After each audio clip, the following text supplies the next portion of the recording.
ఉద్యోగం కోసం చూస్తున్నారా? ఓం శక్తి ప్రైవేట్ లిమిటెడ్ కంపెనీలో మార్కెటింగ్ జాబ్స్ 20,000 నుంచి 30,000 వరకు జీతం ఉంటుంది. సంప్రదించండి.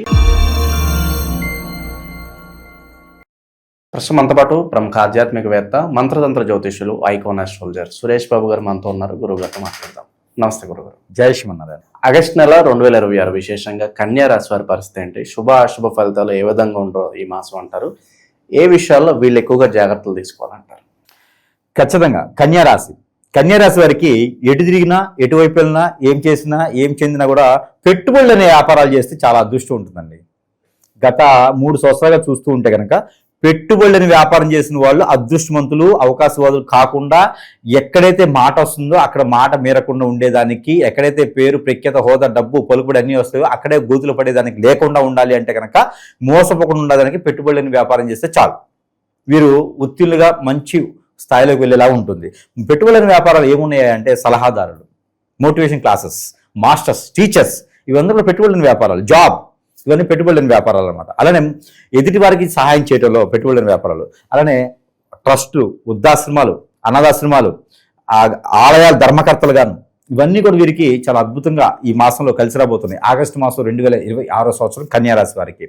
అలానే వీరికి ఉన్నటువంటి చాకచక్యం కావచ్చు, ఆలోచన విధానం కావచ్చు, మంచితనం కావచ్చు, గ్రహాల యొక్క స్థితిగతులు కూడా వీరికి చాలా అద్భుతంగా ఉన్నాయి. ఎందుకంటే గ్రహాల యొక్క స్థితిగతులు ఆగస్టు మాసంలో ఎందుకు అద్భుతంగా ఉన్నాయి అంటే కనుక శుక్రుడు కన్యారాశిలో సంచరించడం అంటే 2వ స్థానానికి అధిపతి 12వ స్థానంలో ఉంటాం.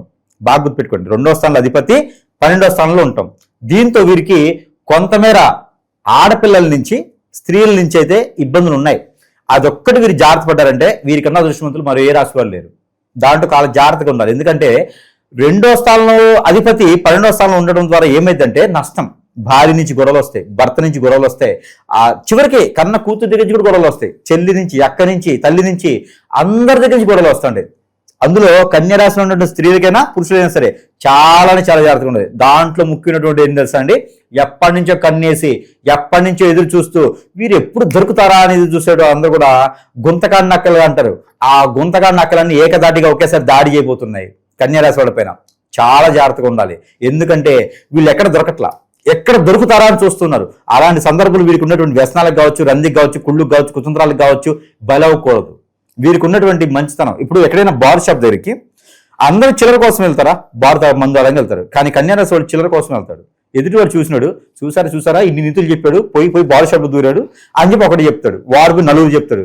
చివరికి వీళ్ళు వెళ్ళేటప్పటికి 2 వేసారా 3 వేసారా ఏంట్రా అంటే ముందన్నా అంటే వీరికి సంబంధం లేదు, చిల్లర కోసం వెళ్ళా. నమ్మరెవరు అంటే మంచి చేస్తే కూడా చెడు వస్తుంది అంటారు కదా, దానికి నిదర్శనంగా ఈ మాసం చాలు వీళ్ళకి. కాబట్టి ఎవరితోనైనా మాట్లాడేటప్పుడైనా నోరు మాట్లాడేటప్పుడు కానీ చాలా అదుపుగా మాట్లాడాలి, చాలా సామరస్యంగా మాట్లాడాలి, చాలా పద్ధతితో మాట్లాడాలి. ఏ మాత్రం అరే అన్నవారు కూడా పెట్టుకుంటారు. అంత సూక్ష్మంగా మాట్లాడాలి, చాలా జాగ్రత్తగా ఉండాలని చెప్తాను. కన్యారాశి వారు ఆగస్టు మాసం మొత్తం కూడా ఇది ఉంది ఎఫెక్ట్. అదే కనుక దసరా వెళ్ళిన తర్వాత మొదలు పెట్టండి. కన్యారాశి వాళ్ళకి అదృష్టం ఇంకెవరికి లేదండి. వాళ్ళ పెట్టినటువంటి బ్రహ్మచర్య అంటారు, బ్రహ్మగ్రంథం అంటారు, బ్రహ్మజ్ఞానం అంటారు. దానికన్నా గొప్పగా ఇంకేమైనా అది కన్యారాశి వాళ్ళ సొంతం అవుతుంది. కానీ అక్కడి వరకు కూడా జాగ్రత్తగా ఉండాల్సింది వీరు. ఎక్కడైనా వీరికి మాట వచ్చినా, మంత్రిపు వచ్చినా సరే అది వారికి మీద ఎఫెక్ట్ పడుతూనే ఉంటుంది కన్యారాశి వాళ్ళకి. కానీ జాగ్రత్తగా ఉండాలి. దీంతో పాటు మరొక విషయం ఏంటంటే కన్యారాశి వారికి ఎప్పటి నుంచో ఎదురు చూస్తున్నటువంటి ఆశ కావచ్చు, గోల్ కావచ్చు, రీచ్ అవడానికి కావచ్చు, పద్ధతి కావచ్చు, పెళ్లి కావచ్చు, అన్నీ కూడా దగ్గర అవుతాయి. ఇది ఒక అదృష్టం. 9 సంవత్సరాల తర్వాత కన్యారాశి వాళ్ళ దగ్గరికి అన్నీ వస్తున్నాయి. దీన్ని మాత్రం చవి చూసుకోకుండా చెడు అలవాట్లకి, చిన్న వ్యవహారాలకి దూరం అయితే కనుక ఇంక వాళ్ళకన్నా అంతకన్నా దరిద్రులు ఎవరు ఉండరు. వీరిపైన నరదిష్టి ఉంటుంది, నరఘోష ఉంటుంది, శత్రుపేడు ఉంటుంది, ఆర్థిక సమస్యలు ఉంటాయి, ఆరోగ్య సమస్యలు ఉంటాయి. అప్పర్ మిడిల్ క్లాస్ గా ఉంటారు. ఇందాక మీరు అన్నారు అప్పర్ మిడిల్ క్లాస్ అని, అలా ఉంటారు. కాబట్టి అప్పర్ మిడిల్ క్లాస్ అయితే నాకు మీనింగ్ ఇప్పుడు కూడా తెలియదు, కాదే అలా ఉంటారు. కాబట్టి ఈ అప్పర్ మిడిల్ క్లాస్ ఉన్నా ఎలా ఉన్నా సరే సాదాసీదగిన మనుషులుగా ఉంటారు.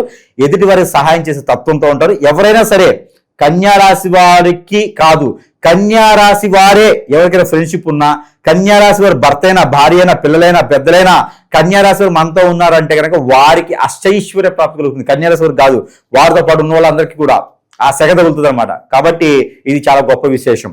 అంటే కంచిలో బలులు ఉంటాయి, వెండి బల్లి, బంగారు బల్లి ఉంటుంది.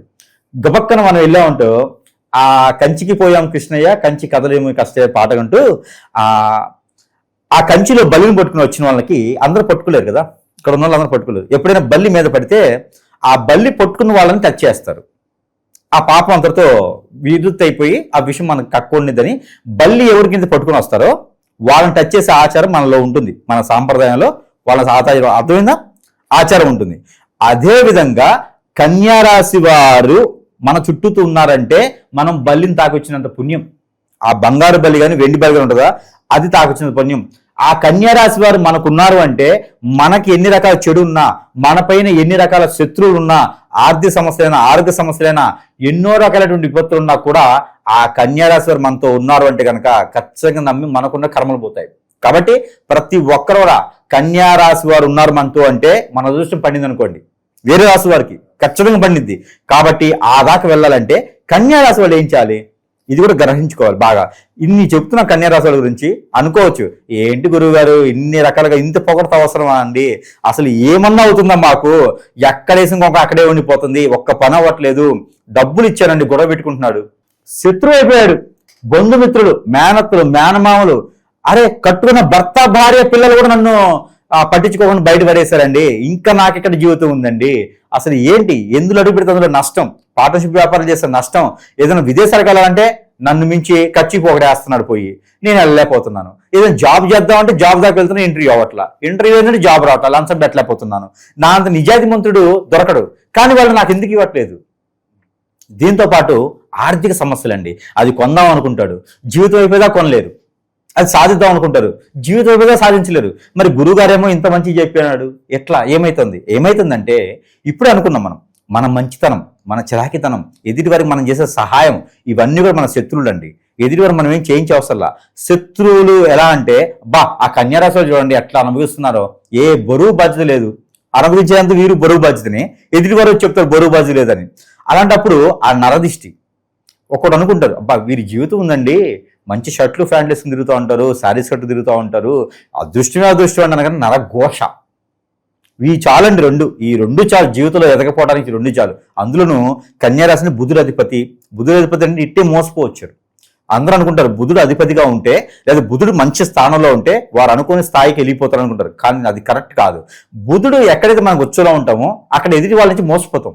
ఇది అందరూ గ్రహించుకోవాలి. జాతక ప్రకారం కూడా బుధుడు ఓచలో ఉన్నారంటే కనుక ఆడితో చాలా జాగ్రత్తగా ఉండాలి. వాడు మోసపోతే మానవుడు అవుతాడు, ఊబిలో లాగేస్తాడు, అన్నా నువ్వు కూడా రా అన్నా అని. అందుకని చెప్పి వాడితో జాగ్రత్తగా ఉండండి. ఉచ్చలో బుధుడు ఉన్నాడా వాడితో చాలా జాగ్రత్తగా ఉండాలి మనం.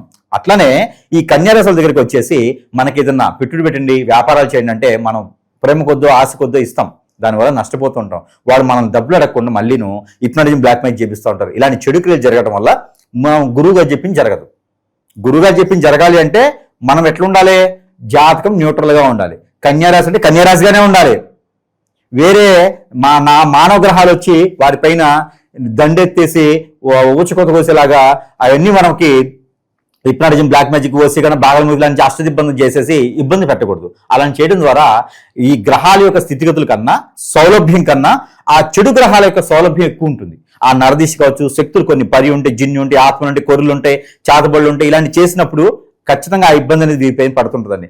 ఖచ్చితంగా వీరికి ఒకటి చెప్పొచ్చండి, వీరికి తప్పుగా అనుకున్న కన్యారాశి వారికి బంధుమిత్రుల నుంచి చాలా నష్టపోతున్నారు. బంధుమిత్రులే వీరి శత్రువులు. మనతో పాటు మంచిగా ఉండి వెనక మంచి గొయ్యి తీస్తున్నారు, ముందు ఒక నొయ్యి తీస్తున్నారు, పద్మవ్యూహం సృష్టిస్తున్నారు, భయాన్ని వాళ్ళే క్రియేట్ చేస్తారు, ఆలోచన వాళ్ళే క్రియేట్ చేస్తారు, వాళ్ళే మంచి దేవుళ్ళు అన్నట్టుగా క్రియేట్ చేస్తున్నారు. కన్యారాశి వాళ్ళు బాగా జాగ్రత్త గుర్తుపెట్టుకోవాలి, మోసపోతున్నారు. కాబట్టి వీరికి నమ్ముకుంటే స్వర్గలోకమే, వీరు నమ్మలేదా వారికి నరకలోకమే. కాబట్టి కన్యారాశి వాళ్ళు ఎటువంటి చెడు ఉద్దేశానికి కానీ చెడు దృష్టికి కానీ వాళ్ళు వెళ్ళరు, ఎన్నైనా సరే బాధలు పడుతూ ఉంటారు. అలాంటి కన్యారాశి వాళ్ళకి మరి ఆగస్టు మాసంలో ఎలా ఉండబోతుంది, ఎప్పుడైనా సరే గుర్తుపెట్టుకోవాలి. ఇలాంటి ఏదైనా జరుగుతుంది అన్నప్పుడు మన పైన ఏ నమ్మకంతోనే పెట్టుకోవాల్సిందండి. దీంట్లో మూర్ఖత్వం మొండి ఏం లేదు. మనకి అనుకున్న పనులు ముందుకెళ్ళట్లా, ఖచ్చితంగా జరగట్లేదు, అనుమానం మనకు రావాల్సింది. ఖచ్చితంగా ఏదో జరుగుతుంది, మన వెనక ఎవరో ఏదో చేపిస్తున్నారు. పర్సన్ ఎవరైనా కావచ్చు, ఆ చేయించే విధానం అయితే ఖచ్చితంగా చేపిస్తున్నారు అన్నప్పుడు మంచి గురువుని ఎంచుకోవాలి. మంచి గురువుని ఎలా ఎంచుకోవాలి అంటే అవతార పురుషంగా గంగిరెద్దు లాంటి ఎంచుకోకూడదు. మనకి అవతారం ఎలా ఉంది, 11 ఉంగరాలు ఉన్నాయా, కిరీటం ఉందా, గోల్డ్ కలర్ షర్ట్ వేసుకున్నారా, ఒక స్టోన్ మీద 1,50,000 ఉందా అనుకుంటే అది కాదు. డబ్బుని కాదు, మన బాధని తీర్చేటువంటి గురువు ఉన్నాడా, మన బాధని వినేటువంటి గురువు ఉన్నారా, నిజంగానే వీరి వల్ల అవుతుందా అనేది మన మనసుకి తెలుస్తుంది, మన మైండ్కి మన మనసుకి తెలుస్తుంది. అలాంటి గురువు దగ్గరికి వెళ్ళాలి. ఒక సమస్య ద్వారా గురువు దగ్గరికి వెళ్తే వారి దగ్గర నుంచి టార్చర్ రాకూడదు, వారి దగ్గర నుంచి డబ్బులు సరిపోవండి ఇంకా ఏంటి అని టార్చర్ రాకూడదు. అలా ఎవరైనా చెబితే వాళ్ళు ఏమి చేయలేరు, మీరు ఆ నెంబర్ బ్లాక్ లో పెట్టేసి పోయినంత డబ్బులు పోతాయి. ఎందుకంటే చాలా మంది బాధపడుతున్నారండి. ఒక 2,000 3,000 వేస్తారు, ఆ తర్వాత ఫోన్ చేస్తే నాకు 10,000 అవుతుందండి, మేకను కొయ్యాలి 11,000 అవుతుంది, గొర్రెను 20,000 అవుతుంది. ఇలాంటి గురువులు చాలా మంది అయిపోయారు. ఇలా సూసైడ్ కూడా చేసుకున్నారండి, గురువులు కాదు కస్టమర్లు. అందుకని చెప్పేసి ఎక్కడైనా సరే మనం డబ్బులు వేసాం, వారు ఇంకా డబ్బులు అడుగుతున్నారు అంటే కనుక ఆ గురువుని బ్లాక్ చేసేయండి. అలాంటి గురువుల దగ్గరికి వెళ్ళకండి. మంచిగా మీ పని చేసే గురువుని ఎంచుకోండి. అలాంటి గురువు దగ్గరికి వెళ్తే మీకు ఏదైనా ఉపశమనం దొరుకుతుంది. ఖచ్చితంగా దీన్ని గమనించుకోవాలి. ప్రతి ఒక్కరు కూడా ఇలానే బలవుతున్నారు. ఇలా అమ్మాయి పాటట్లేదు, భార్య దూరం అయిద్దండి, భార్య దూరం అయితే కుటుంబం మొత్తం దూరం అయిపోద్ది, భర్త దూరం అయితే కుటుంబానికి బాధ్యత ఉండదు, కుటుంబానికి ఒక ఆదరణ ఉండదు. అలాంటి వాడు గురువు ఏదో చేస్తారని చెప్పి వస్తే డబ్బులు గుంజేయడం, మనుషుల్నే గుంజేయడం, హిప్నటైజ్ చేయించడం, వాళ్ళకి ఇబ్బంది పెట్టడం, ఇలాంటి ఎన్ని కేసులు వచ్చాయి ఆయన దగ్గరికి. ఇలా కాకుండా ఉండదు. చెప్తూ ఉంటే మనకి మానసిక బాధ అనిపిస్తూ ఉంది. ఇలాంటి మన సమస్య పోయేదానికి ఖచ్చితంగా గురువులు ఉంటారు. అలాంటి వాళ్ళ దగ్గరికి వెళ్ళి మన సమస్యను క్లియర్ చేసుకోవాలి తప్పితే లంచగుండులాగా కొమ్ము కాసే గురువుల దగ్గరికి, అవతార పురుషుల దగ్గరికి మనము వెళ్ళకూడదు. అదొక పాపకర్మలు. పబ్బుకి వెళ్ళి డబ్బులు ఇచ్చి సహకరించామనుకోండి, వాడు పబ్బుకి వెళ్ళి అమ్మాయిని నేర్పిస్తాడు, ఆ పాపం కూడా మనమేం పడుతుంది. చంపించేవాడి కన్నా కూడా చంపేవాడి కూడా చంపించేవాడికి పాపం కలుగుతుంది. అందుకని గురువు వ్యవస్థ బాగలేదు. కాబట్టి మంచి గురువుని, విద్య వచ్చిన గురువుని ఎంచుకోండి. వాళ్ళు ఎలా ఉన్నారో కాదు, విద్య మనకు చేయగలుగుతారా, మనకు ఖచ్చితంగా పని చేస్తారని గురువు మనకి మైండ్కి మనకు తెలుస్తూ ఉంటారు. అలాంటి గురువుని ఎంచుకోవాలి. దీనితో పాటు మరొకటి ఏంటంటే కనుక ఈ ఆగస్టు మాసంలో ప్రతి మాసంలో కూడా కలిసి వచ్చినట్టుగానే కాకుండా, దిగజారినట్టు కాకుండా ఆగస్టు మాసం దానితో పాటు దసరా సమయాల్లో ఖచ్చితంగా కన్యా రాశి వారి జీవితం మలుపు తిరగబోతుంది. ఆ మలుపు తిరిగేందుకైనా ఖచ్చితంగా మనం వేచి ఉండాల్సిందే. పెళ్లి కాని వారికి పెళ్లి అవుతుంది, పెళ్ళైన వారికి పిల్లలు పుడతారు, పిల్లలు పుట్టిన వారికి మంచి స్థానంలో ఉంటారు. ఎవరైనా పోటీ పరీక్షలు పాల్గొనే వారికి మంచి స్థాయి ఉంటుంది. అలానే గ్రూప్ 1, గ్రూప్ 2, గ్రూప్ 3, గ్రూప్ 4 కాకుండా ఏ స్థానంలో అడుగు పెట్టాలన్నా, ఎలాంటి వృత్తులు చేయాలన్నా, ఎలాంటి ఉపవృత్తులు చేయాలన్నా కూడా, ఏదైనా వ్యాపార సమస్యలు పెట్టుకోవాలన్నా కూడా ఖచ్చితమైనటువంటి స్థానం ఉంటుంది. అందరూ కూడా దసరా తర్వాత నుంచి మొదలు పెట్టుకోండి. ఈ మాసంలో కనుక ఈ క్రియలు కానీ కర్మలు కానీ ఏమైనా ఉంటే తీర్చేసుకోండి. ప్రతి రోజు అవసరం లేదు, మాసంలో ఒక రోజు సరే, తిథులు, నక్షత్రాలు, గడియలు అవసరం లేదు. ఏదో ఒక రోజు వెళ్ళేసి నది, ఏరు, సెలయేరు, కుంట, కాలువ, సముద్రం దగ్గర స్నానం ఆచరించాలి.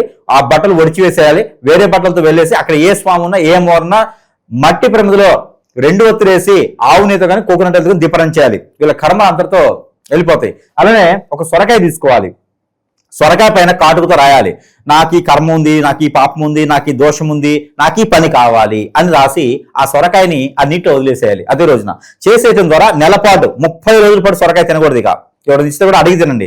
నేను కద్దు కీరు తింటా అంటే కాదు. ఇక మరి 30 రోజులు వదిలేసేస్తే ఆ సొరకాయతో పాటు మన కర్మలు క్రియలే కాదు, పాపాలు పుణ్యాలు అన్ని కూడా, పుణ్యాలు పాపాలు పోతాయి.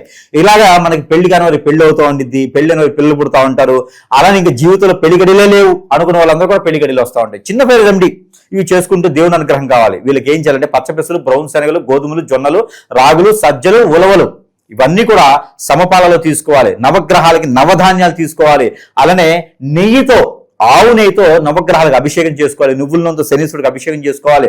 వీటితో పాటు దక్షిణామూర్తి సమీపంలో ఉంటే సరే, లేకుంటే శివాలయంలో పంచామృత అభిషేకం చేసుకోవాలి. ప్రతినిత్యం కూడా నమ్మకం చమ్మకం వింటూ ఉండాలి. ఇవన్నీ కూడా చేసినట్టు కనుక మంచి ఆరాధన ఉండేది. ప్రతిరోజు కూడా నైట్ పడుకునేప్పుడు 2 లవంగాలు తినాలి, ఉదయం 2 మిరియాలు తిని, మధ్యాహ్నం 2 లవంగాలు తినకపోయినా జేబులు వేసుకుని బయటికి వెళ్ళాలి. అలానే హ్యాండ్ బ్యాగ్లో పెట్టుకోవచ్చు, పౌచ్లో పెట్టుకోవచ్చు, వాలెట్ లో పెట్టుకోవచ్చు. 2 ఇలాచీలు ఖచ్చితంగా పాకెట్లో క్యారీ చేసుకుంటున్నారు. ఇది ఎవరికి చెప్పుకోకూడదు, సీక్రెట్ ఇది. ఈ చెవులో వినండి, ఈ సీక్రెట్ మంత్రాలని చెవులో వినాలి. ప్రతినిత్యం కూడా ఇలా చేసినట్టయితే ఖచ్చితంగా వారికి మంచి జరగబోతుంది. ఓం శని ఈశ్వరాయ నమో నమః అనే బీజ మంత్రాన్ని కూడా వీరు చదువుకోవచ్చు.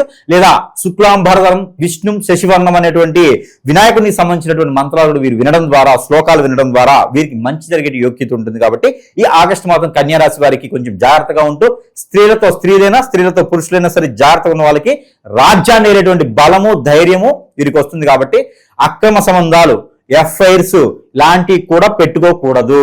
ఇలాంటివి కూడా తీసేసుకుంటే చాలా జాగ్రత్తగా ఉంటే కనుక చెడు వ్యసనాలు కూడా బానిస అవ్వకూడదు. ఎంత పవిత్రంగా ఈ మాసాన్ని కాపాడుకుంటూ దీక్ష కాలంగా ఉంటారో రానటువంటి కాలం అంతా కూడా చాలా అద్భుతంగా ఉంటుంది. మరొకటి, ఇక సురేష్ బాబు గారి దగ్గర రానేటువంటి వారు, వచ్చేటువంటి సమయం లేని వారు కానీ నేను వాళ్ళకి సమయం ఇవ్వలేకపోవచ్చు ఒక్కోసారి. అలాంటప్పుడు మన దగ్గర అగ్నిహోత్రంతో మంత్రోచ్చారణ చేసేటువంటి కొన్ని వస్తువులు ఉంటాయండి. దాంట్లో కన్యారాశి వారికి వారికి ఉన్న సమస్యకి బట్టి ఈ ఒత్తులు 40 రోజు కోర్సు ఉంటుంది. పచ్చిమ ఏం లేదు, చెప్పులు వేసుకోవచ్చు, ఏదైనా తినొచ్చు, ఇబ్బంది లేదు. ఈ ఒత్తులు కూడా ప్రతినిత్యం ఒకటి కాల్చాలి, మస్టర్డ్ ఆయిల్లో ముంచేసి ప్రతిమం పెట్టి కాల్చాలి. ఈ ఒత్తులు సమస్యను బట్టి లోపల యంత్రం మారుతుంది. ఇది ఒకటైతే ఇక వారికి అందరిని ఆకట్టుకునే తత్వం కావాలి. ప్రజెంట్ వారికి జనాకర్షణ బాగా ఉండాలి, ఎప్పుడు జనాల్లోనే ఉంటుంటారు వాళ్ళు, ఎవరైనా ఏదైనా అంటే ఓర్చుకోలేరు. కాబట్టి ఇది ఈ మాల వైజయంతి మాల అండి. ఈ వైజయంతి మాల డైరెక్ట్ గా ఎక్కడి నుంచి తెప్పిస్తాం మనం? గుజరాత్ నుంచి తెప్పించే సీడ్, ఇది ఒరిజినల్ సీడ్. గుజరాత్ తెప్పించి దీనికి మనము ఏమవుతున్నాం అంటే రాగి తీగలుగుతున్నాం. మనకి ఎక్కడైనా దొరుకుతుంది, కానీ అగ్నిహోత్రం ద్వారా తంత్రంతో మంత్రం చేసింది దొరకదు. ఈ మాలని గ్యారంటీ ఇస్తున్నాను. ఇది ఇక్కడ మనం కంఠధారణ చేసుకోవచ్చు, మణికంఠధారణ చేసుకోవచ్చు. ఈ మాల ధరించడంతో జనాకర్షణ, మనమే చెడు చేయించాలనే తత్వం కూడా మారి ప్రేమతో ఉంటారు ఈ మాలను ధరించుకుంటే. ఇకపోతే రాగితో చేసినటువంటి కడియం, ప్యూర్ రాగితో దీనిపైన ఉర్దూలో రాసిన మంత్రం ఉంటుంది. నేను 2 భాషలు నమ్ముతా, ఒకటి ఉర్దూ, రెండోది సాంస్క్రిట్. ఈ 2 నుంచి పుట్టినవి అన్ని భాషలు. కాబట్టి ఏదైనా పాజిటివిటీ మనకు కావాలంటే సాంస్క్రిట్ లో మంత్రం చదవండి, ఏదైనా పాజిటివిటీ కావాలంటే ఉర్దూలో మంత్రం చదవండి, మనకి పఠిస్తుంది, ఎలాంటి నెగిటివిటీ రాదు. కాబట్టి నేను చేసేది ఏంటంటే సాంస్క్రిట్ అయినా ఉర్దూలో అయినా ఉంటే నేను ఇచ్చే ప్రతి వస్తువు పైన కూడా. కాబట్టి ఇది మంత్రం చేసిస్తున్నాం, కాబట్టి అగ్నిహోత్రం ద్వారా తంత్రంలో మంత్రం చేసిస్తున్నాం, దీనిపైన లిక్కించున్నాము యంత్రాన్ని. కాబట్టి ఇది వారి చేతికి ఉంచితే కూడా వారికి ప్రతి ఒక్కళ్ళు దగ్గరతో ఉంటారు, చెడు నెగిటివ్ వారికి చేయాలని తత్వం కూడా తగ్గుతుంది. కాబట్టి ఈ యొక్క కడియం కూడా వారికి ఖచ్చితంగా ఉండవలసిందే. ఇలాంటి ఏదైనా ఉంటే కూడా వారు ప్రతి ఒక్కరు కూడా సరసమైన ధరలను లభ్యపడుతుంది, వారి చెంతగా చేసే సదవకాశం కూడా మన దగ్గర లభ్యపడుతుంది. ప్రతి ఒక్కరు ఆర్డర్ ఇచ్చిన తర్వాత 15 రోజులు వేచి ఉండాల్సిందే, దాని గురించి కంగారు పడే అవసరం లేదు. ఇకపోతే ఈ కన్యారాశి వారందరూ కూడా ఇలాంటివన్నీ ఉపయోగించుకుంటూ దేవుని ధ్యానంలో ఉంటూ ఇంకేదైనా సమస్య ఉంటే కనుక ఖచ్చితంగా సంపాదిస్తే కనుక సమస్యకు పరిష్కార మార్గం ఇటీవల త్వరగా చూపించుకుంటే రానున్న కాలం మొత్తం కూడా రాజ్యాన్ని వెళ్ళేటువంటి అవసరం లేదు. మన కుటుంబాన్ని మనం పోషించుకుంటే చాలు, ఎదుటి వారి మాట అనుకుంటే చాలు, మనం పంచపర్వణాలు తినే అవసరం లేదు, ఎంగిలి మెతుకులు తినే అవసరం అంతకన్నా లేదు. కాబట్టి మనము కారం మెతుకులు తిన్నా స్వచ్ఛందంగా కూర్చొని ప్రశాంతమైన జీవితం అనుభవించాలి అంటే కనుక ఈ పరిహారాలు చేసుకుంటూ ఉంటే చాలు. ఓవరాల్గా ఆగస్టు నెలలో కన్యా రాశి వాళ్ళకి ఎలాంటి శుభవార్తలు, ఎలాంటి బ్యాడ్ న్యూస్లు ఉన్నాయో మంచి విశ్లేషణ అందించారు. ధన్యవాదాలు.